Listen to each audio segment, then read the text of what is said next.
तो भाई मूर्ति पूजा या अंधविश्वास थोड़ा थोड़ा यहाँ पर तो है, क्योंकि ये मानते हैं भगवान है, इसे गंदा नहीं करना। ये कल मैंने पुदीने की चटनी बनाई थी कोई केयर करने के लिए, या फिर ये बूढ़े हो जाते हैं उसके बाद चीजों का कुछ ऐसा हाल हो जाता है। इंडिया और जापानीज का, और जापान इज लाइक सनस्क्रीन पगलू।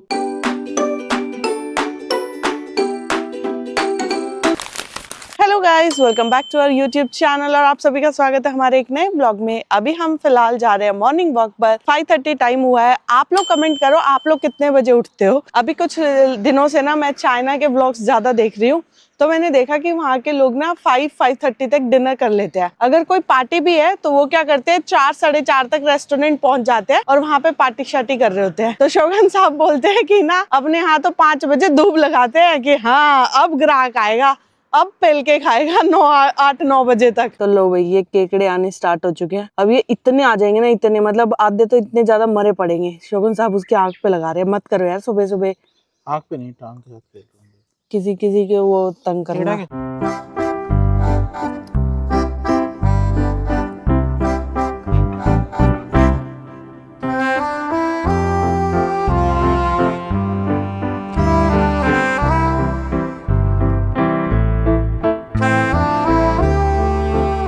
कोई अपनी ग्रीन टी यहाँ पे रख के चला गया, और वेंडिंग मशीन से भी नहीं निकलती 2 लीटर की, तो कोई घर से ही लाया होगा आई थिंक। वहाँ शोगन साहब अब मेडिटेशन करेंगे, हम थोड़ी स्ट्रेचिंग करेंगे। ये लोग फ्रॉग को लकी मानते हैं, प्लस ये मानते हैं कि इनकी वजह से घरों में शांति बनी रहती है। जैसे हम लोग पूजा पाठ करते हैं ना, सेम ये भी पूजा पाठ करते हैं। तो किसी ने देखो इन पे पैसे भी चढ़ाए हुए हैं। एक तो 5 येन है, बाकी सबने 1 येन चढ़ाया हुआ है। तो भाई मूर्ति पूजा या अंधविश्वास थोड़ा थोड़ा यहाँ पर तो है। तो मतलब मेरा ये मानना है कि जहाँ पे भी भगवान को पूजते हैं ना, जहाँ पे भी ये सोचते हैं कि गॉड है, इट मीन्स वहाँ पे पूजा पाठ तो है ही। बट ये लोग वो नहीं लगाते, अगरबत्ती वगैरह ये सब चीजें नहीं लगाते हैं। भाई इन आंटी को देख रहे हो, ये सूरज को नमस्कार कर रही है। फिर पहले इन्होंने इस साइड मुंह करके सूरज को किया, फिर पानी को किया। आज ये तो समझ आ गया कि भाई इंडिया और जापानीज का कल्चर ऑलमोस्ट सेम है। जिसे हम भगवान मानते हैं उन्हें ये भी भगवान मानते हैं। बस ये नॉर्मली अपने मन में पूजा करते हैं, ऐसे चढ़ावा नहीं चढ़ाते, पानी में कुछ वेस्ट नहीं फेंकते, क्योंकि ये मानते हैं भगवान है, इसे गंदा नहीं करना। तो भाई प्रॉपर 1 घंटे की वॉक से हम आ गए हैं। 5:30 गए थे, 6:45 हुए हैं, 1 घंटा 15 मिनट। और अब अपनी दिनचर्या शुरू करेंगे। ये जो भड़क है इसको ऑफिस भेजेंगे। कैसे कैसे लोग रहते हैं यार यहाँ पर।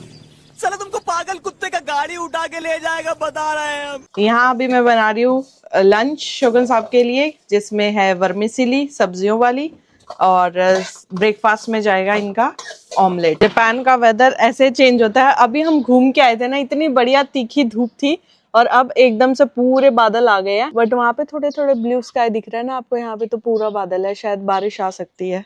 वेदर अपडेट देखना पड़ेगा। आज मैंने ना न्यू स्टाइल से ऑमलेट ट्राई किया, और पहले मैंने इसलिए नहीं दिखाया, मेरे को लगा कहीं बने ना, बट ये बन गया। अब नेक्स्ट टाइम जब इसको बनाऊंगी ना, तब आप लोगों को दिखाऊंगी। मेरे को लग रहा है तब बढ़िया आज तो बढ़िया बन गया भाई, बढ़िया प्रॉपर ट्रायंगल शेप भी आ गई है। बस चीज नहीं है, अगर चीज होता तो डाल सकते हो, वैसे भी हम चीज वगैरह कम ही खाते हैं। प्यारे से ऑमलेट को मैं सर्व कर रही हूँ इसके साथ, ग्रीन चटनी के साथ। ये कल मैंने पुदीने की चटनी बनाई थी, कुछ तो नमकीन चावल के साथ खा ली, और कुछ है आज यूज हो जाएगी। मैं बोलती हूँ आके आराम से ग्रीन टी वगैरह पी ले। नहीं मुझे 7:30 निकलना है, 7:30 निकलना है, वही 8 o'clock कर देते हैं। तो बनाने का समय देते हो आप? तो समय था। कहाँ था समय? 7:30 जाऊंगा, 7:30 8 बज चुके हैं। टाइम बताना कितना हुआ है? टाइम अभी हुए हैं 8 बजने में 10 मिनट है। 10 मिनट फिर ग्रीन टी पी लेते हैं। 7:50 बनाए हो तो वही बात है यार, अगर तुम बनाओगे तो मैं पी भी लूंगा, बट अगर तुम बनाएगी तो मैं कैसे पीऊं? और जो आते ये बोलते हैं मैं 7:30 जाऊंगा प्रिया, 7:30। भाई हम 6:45 पे तो आए, 7:30 ये बोलते हैं मेरे को निकलना है। बोलते 8 तो आए थे, इसलिए मैं 7:30 नहीं, जो बैठ के न्यूज पिंच का आर्टिकल देख रहे थे, उसका क्या? कितनी देर से कुछ भी नहीं कर रहा था, नहीं कर रहे थे, न्यूज पिंच देख रहे थे, खाली कसम। वीडियो ऑन करके झूठ मत बोला please, I don't like this. Thank you, Tata. अब से ना मैं हर उसकी क्लिप की वीडियो बनाऊंगी, फिर देखना, फिर प्रूफ हो जाएगा कौन झूठा है कौन सच्चा है। ठीक है, जैसे उठने का बनाया था, याद है? 11 डेज चैलेंज याद है? मेकअप भी याद करना है? पड़ेगा। अभी बादल आए थे और फिर धूप आ गई, ऐसे पलटता है यहाँ पर मौसम। और मैंने इसलिए आज जल्दी ब्रेकफास्ट भी कर लिया कि कहीं बारिश आ जाए तो दूध वगैरह रह जाएगा, दूध लाना है, इसलिए फटाफट किचन भी कर ली, लेकिन दोबारा धूप आ गई। सो किचन पूरी साफ हो चुकी है, ये बस मुझे बाहर सुखाने हैं। अभी ये देखो, ये यहाँ से गार्बेज उठाने आए थे। इनकी गार्बेज उठाने वाली वैन भी कितनी क्लीन होती है, मुझे तो ये समझ नहीं आता ये इतनी क्लीन कैसे रखते हैं। तो अभी मैं रेडी हो चुकी हूँ और मैं जा रही हूँ ड्रग स्टोर पर ग्रोसरी करने। वैसे तो मैंने सोचा था कि शाम को जाती हूँ 4-5 बजे के आसपास, बट वेदर फोरकास्ट देखा तो उसमें दिखा रहे हैं कि 4:30-5 बजे के बाद बारिश है, वो भी 100%। तो मैंने सोचा अभी करके ले आते हैं, क्योंकि आज दूध बिल्कुल ही खत्म है। और यहाँ मैंने अपने गर्मियों के यंत्र निकाल लिए हैं। एक्चुअली जापान में यूवी रेस बहुत ज्यादा स्ट्रांग होती है और आपको टाइम टू टाइम नोटिफिकेशन भी आता रहता है कि आज यूवी रेस हाई है, आज अपने आप को प्रोटेक्टेड रखे, ये रखे। तो इसलिए मैंने लास्ट ईयर ही जब हम ईजो ट्रिप पे गए थे ना, तो ये ले लिए थे और आज बाय चांस मैंने हाफ स्लीव्स भी पहन लिया। एक्चुअली मेरे पास जितने भी टॉप है ना, सब हाफ स्लीव्स है, तो इसलिए मैं नहीं चाहती एक तो मेरी बाजू काली हो जाए, दूसरा यूवी रेस से तो यार देखो प्रोटेक्शन करनी चाहिए सबको। तो बस मैं यही सॉर्ट कर रही हूँ। एक्चुअली इसको काफी टाइम से ही अंदर रखे थे, तो इसका उल्टा सीधा देख रही हूँ। प्लस अगर आप जापान घूमने आ रहे हो ना, तो भर भर कर सनस्क्रीन लगाइए, सनस्क्रीन अपने पास रखिए। यहाँ पर कहते हैं अगर धूप नहीं है तब भी सनस्क्रीन लगाओ सुबह शाम। तो बस वैसे तो मैंने सनस्क्रीन वगैरह काफी बढ़िया से लगा लिया, लेकिन ये पहनना भी जरूरी है। एक तो बाजुएं बहुत काली हो जाती है, दूसरा सनबर्न ज्यादा हो जाता है और उसके बाद जो इचिंग होती है। तो बस ये मैंने पहन लिया और अब चलते हैं। वैसे तो इसका ना मेरे पास मुंह के लिए भी है, बट मैं सोच रही हूँ मुंह पे नहीं लगाऊंगी, बहुत ज्यादा फिर ना गर्मी लगती है ऐसे। और ना इसकी हैट भी आती है, मेरे पास अभी हैट नहीं है, वरना ये पूरा एक सेटअप होता है। हैट लगाओ फिर ये लगाओ, तो आप पूरे उससे यूवी रेस से बच जाओगे। और ये मैंने यूनिक्लो से ही लिया था। ओके ब्रांड है, जापान के लिए एक अफोर्डेबल ब्रांड है यूनिक्लो। अदरवाइज यहाँ पे बहुत बड़ी बड़ी दूसरी ब्रांड्स भी हैं जो लोग लेना पसंद करते हैं। दूसरा यहाँ पे कलर कम है, तो यूनिक्लो में क्या है थोड़े कलर मिल जाते हैं। बाकी जगह जितनी ब्रांड्स है उसमें कलर कम है और जापानी स्टाइल कपड़े पसंद नहीं आते हैं मुझे, तो पर्सनली बताऊं, इसलिए मोस्टली मेरे पास जितने भी स्टॉक रहेगा कपड़ों का सारा यूनिक्लो रहेगा। और ये जो टॉप है ये तो मैंने इंडिया से ही लिया था, बहुत पुराना है, जब आई थिंक मैं गुड़गांव जॉब करती थी ना तब का है ये, तो इतना पुराना है ये। और यहाँ पे हमारे सामने एक स्कूल है और ये गवर्नमेंट स्कूल है, प्लस ये इवैक्यूएशन बिल्डिंग भी है अगर इन फ्यूचर अर्थक्वेक आता है या सुनामी आती है। वैसे तो मैं चलते चलते ना कोई पॉडकास्ट लगाती हूँ, बट आजकल 2-4 दिन से ना मैं 2 सॉन्ग बैक टू बैक मतलब वही प्ले करती हूँ, इतने फेवरेट हो गया। एक तो वो कि श्री राम जी के गली में तुम चले जाना, वहाँ नाचते मिलेंगे हनुमाना, भाई दी बेस्ट है। और इतना शांत हो जाता है ना दिमाग कि बस उसी को कंटिन्यूटी में मैं सुनती रहती हूँ। जब भी मुझे गाने सुनने होते मैं वही सुन रही हूँ।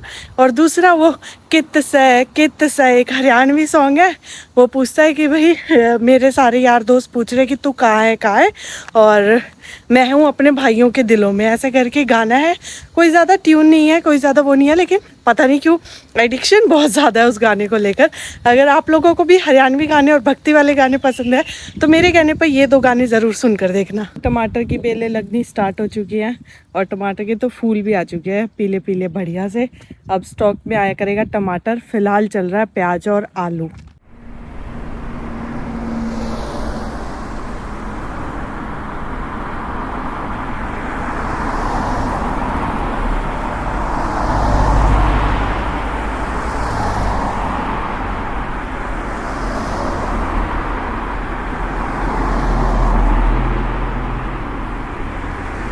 यहाँ पर ना 2 टाइप के प्याज हैं, जैसे अपने तो मोस्टली लाल प्याज ही आता है, ये प्याज सस्ते होते हैं। और लाल प्याज है तो एक प्याज देखो कितना महंगा है, 535 का एक प्याज है। हम ये वाले ले लेते हैं, तो एक पैकेट ले लेंगे।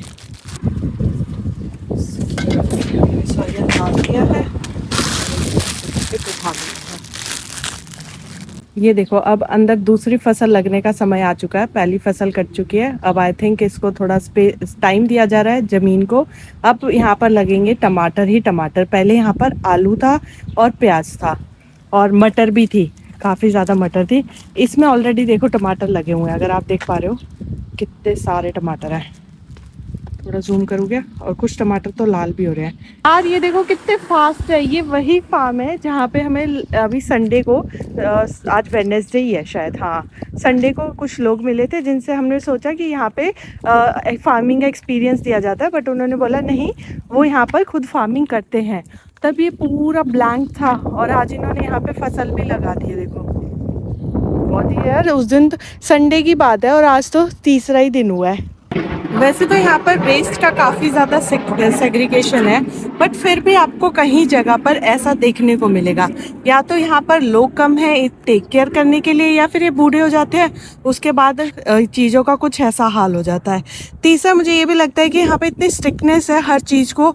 अब ये जो वेस्ट है ना, इसमें कुछ वेस्ट ऐसा है आप जो डेली गार्बेज वाले उसमें नहीं डाल सकते हो। इसके लिए आपको स्पेशल या तो कॉन्वीनियंस स्टोर से कोई स्लिप लेनी पड़ेगी, या फिर आपको ऑनलाइन बोलना पड़ेगा कि मेरे पास ये वेस्ट है, इसको लेकर जाओ। वो टाइम बताएंगे और डेट बताएंगे, उस दिन आपको पूरा गार्बेज रेडी रखना है। तो मे बी उस रूल की वजह से भी इतना डिले हो जाता है कि आपको काफ़ी जगह ये चीज़ें ऐसे बिखरी हुई और वेस्ट देखने को मिलेगी। तो लो जी, हम पहुंच गए ड्रग स्टोर। अब आप समझते हैं थोड़ी देर में अंदर जाते हैं, सामान लेते हैं। बहुत ही ज़्यादा धूप है, मुंह एकदम जल गया, अंदर जाके थोड़ा रिलैक्स होगा इसी में। जापान के स्टोर्स में एक सेक्शन ऐसा भी होता है जहाँ पे सारा आइटम आपको ऑफ में मिल रहा होता है। जैसे कि ये शुगर फ्री बिस्किट्स है 168, ये ऑफ में है क्योंकि एक तो ये एक्सपायर होने वाले होंगे और ये बिके नहीं होंगे, तो ये सारा सामान इसमें लगा देते हैं जिनकी एक्सपायरी नियर बाई होती है या फिर 3-4 दिन का टाइम होता है। तो मुझे इनका ये वाला बेस्ट ऑप्शन लगता है। अब देखो ये 2027 में एक्सपायर होगा, फिर भी ये इन्होंने इसमें ऑफ में लगाया होगा क्योंकि इसका 1 या 2 पीस ही बचा होगा। तो चलिए जी, यहाँ पर हमारी पूरी शॉपिंग हो चुकी है। अब हम चलते हैं सीधा बिलिंग काउंटर पे। उससे पहले ऐप में देख लेते हैं कोई ऑफर या पॉइंट डिस्काउंट वगैरह आया हुआ है कि नहीं। तो अभी काफी ज्यादा भीड़ है क्योंकि दिन का टाइम है, तो यहाँ पर लाइन लगी हुई है। नेक्स्ट नंबर हमारा आ चुका है। लो जी, शॉपिंग तो हो गई है और काफी ज्यादा प्यास लग रही थी, तो जो शोगन साहब ने न्यू ड्रिंक टेस्ट की थी, आज मैंने भी वही लिया दोबारा से, क्योंकि एक तो पानी की प्यास बुझा देगी, हाइड्रेट रखेगी, प्लस टेस्टी है। तो ये है कंटेनर हाउस और जापान में इसे ट्रंक हाउस भी बोलते हैं। एक्चुअली ये रेंट पर मिलता होता है। जिनके घर छोटे होते हैं और जिनके घर पे सामान रखने का स्पेस नहीं होता, तो वो ऐसे ऐसे कंटेनर को रेंट पर ले लेते हैं और इसके अंदर अपने सामान वगैरह रखते हैं। ये जैसे बड़ी बड़ी सिटीज में बहुत कॉमन है, टोक्यो, ओसाका, क्योतो, वहां पर आपको बहुत सारे मिलेंगे एक ही प्लेस पर जहाँ पे आप रेंट पर ले सकते हो। ये शायद किसी ने अपने लिए रखवाया हुआ है क्योंकि ये सिर्फ एक ही है यहाँ पे। और जैसे अपनी मम्मी और के वो होती थी ना पेटियां, जिसे मतलब बॉक्सेस होते थे, जैसे हम लोग भी आर्मी से जब शिफ्ट करते थे तो हमारा सामान बॉक्सेस में शिफ्ट होता था, उसे भी हम लोग ट्रंक ही कहते थे। तो ये भी सेम ही है, ट्रंक। मतलब चीजें ऑलमोस्ट सेम ही है इंडिया और जापान में। जैसे आज सुबह मैंने आपको भगवान का बताया था और अब ये ट्रंक का देख लो। अब जैसे एक कंटेनर मैंने आपको पीछे दिखाया था, एक कंटेनर ये रहा। तो ऐसे काफी लोग अपने घर के आसपास बाहर रखना पसंद करते हैं, जिनका घर थोड़ा छोटा होता है या घर में स्पेस नहीं होता है।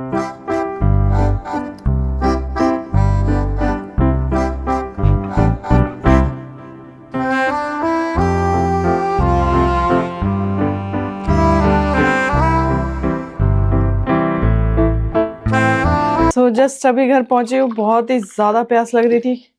मैं सोचा पहले पानी पीती हूँ यार, पूरा मुंह लाल हो गया। अगर मैं उसे भी डाल जाती ना तो सही रहता। मुझे लगा था यार ठीक है थोड़ा बहुत सह लेंगे, और बिल्कुल मुंह पे रहता ना, चलने में भी दिक्कत होती है, सांस फूलती रहती है। फिर अभी बस फेस वॉश करूंगी, दोबारा से सनस्क्रीन अप्लाई करूंगी। अगर आप जापान में हो या फिर कहीं पे भी हो, मैंने अभी नया ही देखा है कि सनस्क्रीन अप्लाई करते रहो। अगर एक बार अप्लाई कर ली, अगर अंदर रहते हो तो शाम को अप्लाई कर लो, लेकिन अगर आप धूप में जाते हो अप्लाई करने के बाद, तो हर 2-2 घंटे में वॉश करके सनस्क्रीन लगाते रहो। अगर मैं गलत हूँ तो मुझे कमेंट में बताओ, अगर मैं सही हूँ तो आप लोग भी इस चीज को फॉलो करो। और जापान इज लाइक सनस्क्रीन पगलू। आजकल वो ट्रेंड चला हुआ है ना, वॉकिंग पगलू, आइसक्रीम पगलू। तो जापान इज सनस्क्रीन पगलू। यहाँ सनस्क्रीन इतनी डिफरेंट वैरायटी की आती है, प्लस इतना लोग अप्लाई करते हैं ना हाथ पर, पैरों पर, क्योंकि यहाँ पर बहुत ज्यादा धूप होती है। इवन सुबह ही, जैसे आप लोगों ने हमारे ब्लॉग में देखा ना, 6 साढ़े 6 ही बहुत ज्यादा तीखी धूप निकल जाती है और यहाँ पर नोटिफिकेशन आता रहता है यूवी इंडेक्स का और रेडिएशंस का, तो फिर इस हिसाब से लोग अप्लाई करते रहते हैं। वैसे तो जापान में ना बायोर के प्रोडक्ट्स काफी फेमस है और काफी सनस्क्रीन आती है इसमें डिफरेंट वेराइटीज की। ये SPF 50+ है, SPF 50+ ही यूज किया करो। लास्ट टाइम मैंने काफी यूज की है बट मुझे सूट नहीं की, हैंड वगैरह पे और लेग्स वगैरह पे तो मैं यही यूज करती हूँ। फिर मैं इंडिया गई थी ना अभी भाई की शादी में, फिर मैंने ये वाला सनस्क्रीन लिया। ये मुझे डॉक्टर ने सजेस्ट किया था कि आप ये लगाओ क्योंकि मेरी स्किन काफी ज्यादा सेंसिटिव है और शायद इसलिए मैं कुछ ज्यादा मेकअप भी नहीं करती हूँ और ना ही मेरे पास कोई ज्यादा मेकअप या स्किन केयर रूटीन के प्रोडक्ट्स हैं। या तो मैं प्योर नारियल का तेल यूज करती हूँ जो मैं घर से ही निकलवा कर लाई थी, या फिर मैं ये डॉक्टर के द्वारा बताई हुई सनस्क्रीन, ये मुझे थोड़ी सूट कर रही है। ये थोड़ा सा वाइट टेक्सचर तो देती है बट धीरे धीरे एब्जॉर्ब हो जाती है और अगर आपको सूट करती है तो आप ये भी यूज कर सकते हो। तो चलिए दोस्तों, ये सनस्क्रीन के टॉपिक के साथ आज का व्लॉग हम यही समाप्त करते हैं। मिलते हैं आपसे नेक्स्ट व्लॉग में, तब तक के लिए बने रहे हमारे यूट्यूब चैनल बेफिक्र इंजीनियर पर और जिंदगी के छोटे छोटे लम्हे एंजॉय करते रहे। टेंशन लेकर क्या ही करना है।